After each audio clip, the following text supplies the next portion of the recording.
everyone, how are you doing? I hope you're all having a lovely evening, and today I am going to be talking about how to stop comfort eating, and I mean comfort eating as recreational eating.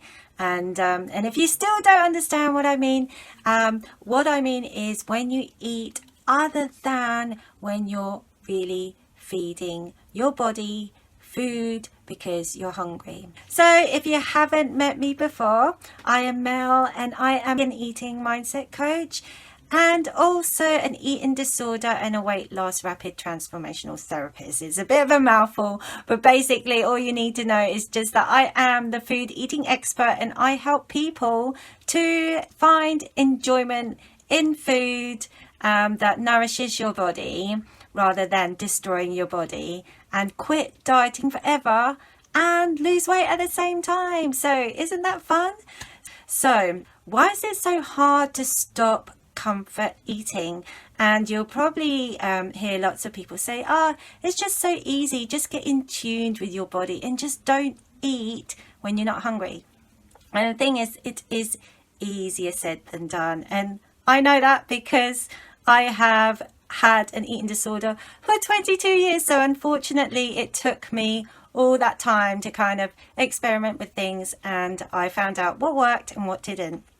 And the reason why, just like somebody said, well, don't eat when you're not hungry doesn't work, is because the reason why we actually comfort eat or eat when we're not hungry is because we've anchored a relationship to the food itself. So everything that we feel at the moment, like when we have emotions, is all linked to the experiences that we connect with it. And a lot of the times, and especially like in the Western world, and I think maybe like it's probably common grounds for every culture as well, that food is kind of put on this pedestal. It is something more than just food. It's not just like, nobody just like eats and that's it, it like feeds your body. There's a lot of emotion to using food, for example, as celebrations. In a lot of culture, when you're celebrating birthdays and Christmases, food comes out. So that is a very easy understanding of how we link food with happy times. And unfortunately with comfort eating, it's something that we've built as a habit since we were probably born. And in my previous videos I did talk about our survival instincts, so we do crave for these naturally, but today I'm not going to talk about that. The thing that I'm going to talk about is hacks on how we can slowly go towards the freedom from imprisoned to comfort eating. Like I said, that it's difficult to quit and go cold turkey and say, hey, I'll just stop eating it, because you are fighting against a whole lifetime of eating a certain way, and you can't just click your fingers and expect to stop a habit just like that. It really does take time, and unless you're able to go straight into your subconscious mind and unhook, start picking out all those beliefs and the anchors. And when I'm talking about anchors, it's the relationship that we've connected food with. Just by saying that you're not going to do it, it's just not going to work. And that is the reasons why diets don't work, and the reasons why people say, just stop eating. It doesn't work because you're fighting a whole lifetime worth of beliefs. And like I said, all these are kept in the subconscious mind. And if you haven't watched my videos before, everything that we do, all the actions that we perform during the day, 90% of our actions is driven by our subconscious minds, and the 10% of our actions is from the conscious mind. So, me intentionally talking to you right now is the conscious mind talking, and every time we make a decision during the day, it's usually conscious mind. But the subconscious mind is usually the things that we kind of reflex, like if we're disgusted by something, we'd like react quite badly, and our habits are kept in the subconscious mind. So I just wanted to explain just high level why it is so hard for most people to fight against that pull of comfort eating. And it is purely because comfort eating isn't about just the food. It's about the connection that we have with the food, the experiences, the feelings that we get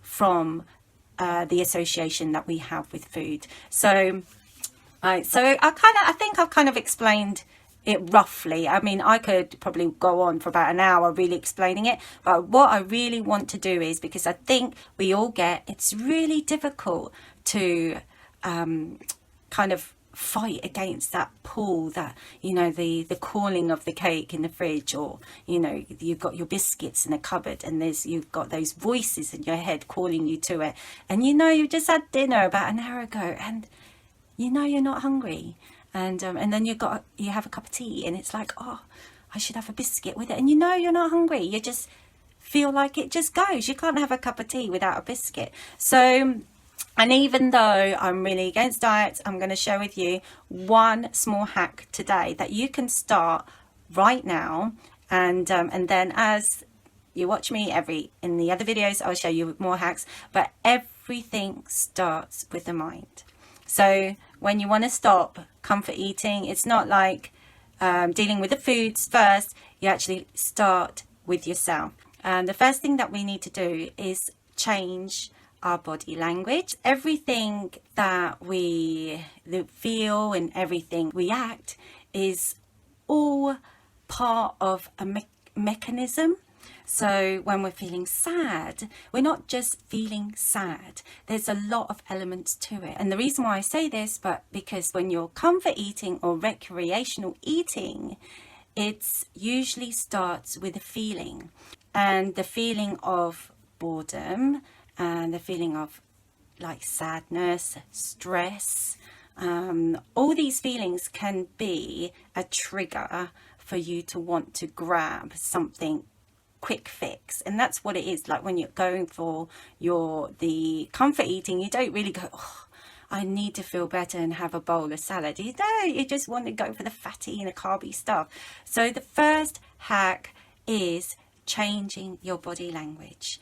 And what I mean is, it's just like, and you can do this now, just like absolutely change it. Instead of sitting around and you're feeling tired, for example, don't let your body feel tired, because when you let your body feel tired, even though you're tired, it kind of affects your mood. And if you want to try this, like try and be as happy as you can, but with a really slouchy body like this, and just say something, I'm really happy. Try to feel happy when your body's like this.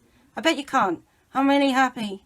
I'm really happy. And it's really, really hard. So that is my small hack of the day. Whenever you're feeling depressed or sad or really, really run down, change your body by putting your shoulders back and boobs out and try and make your body grow. And I'm thinking, like, if you like stretch your arms out like this, you can't see my arms, I'm doing the airplane here, but like have a really good stretch and just like empower your body.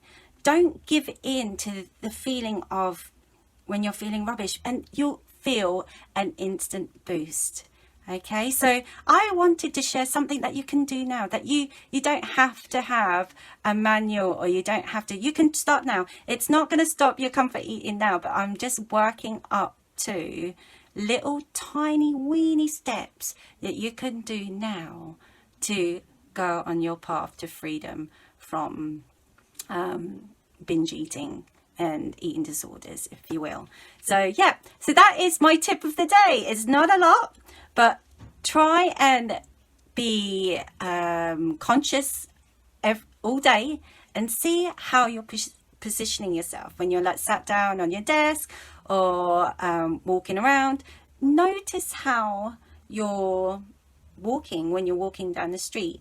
Are you slunched over? Are you dragging your feet? Are you sitting on the sofa and you slouched over? But just move your body, change your body language, and you feel almost like a surge of energy in you. And that will be almost like what do they call it when you like prime? You prime yourself ready for more mind hacks, and these are going to really help stop you in the end and have a healthy relationship to food.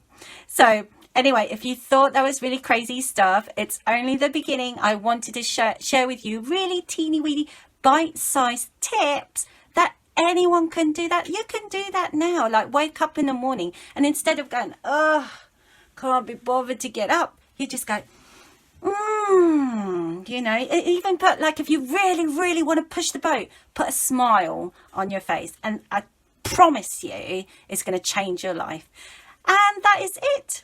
And then in the next video I will share with you another little tip as well, all in the path and the goal for trying to stop being imprisoned by bad habits. Literally, you can do this with anything. It doesn't have to be eating, but these are the tools that are going to help you make great habits or get rid of your bad habits. Okay, I hope you all have a fantastic day. Thank you for joining. Bye.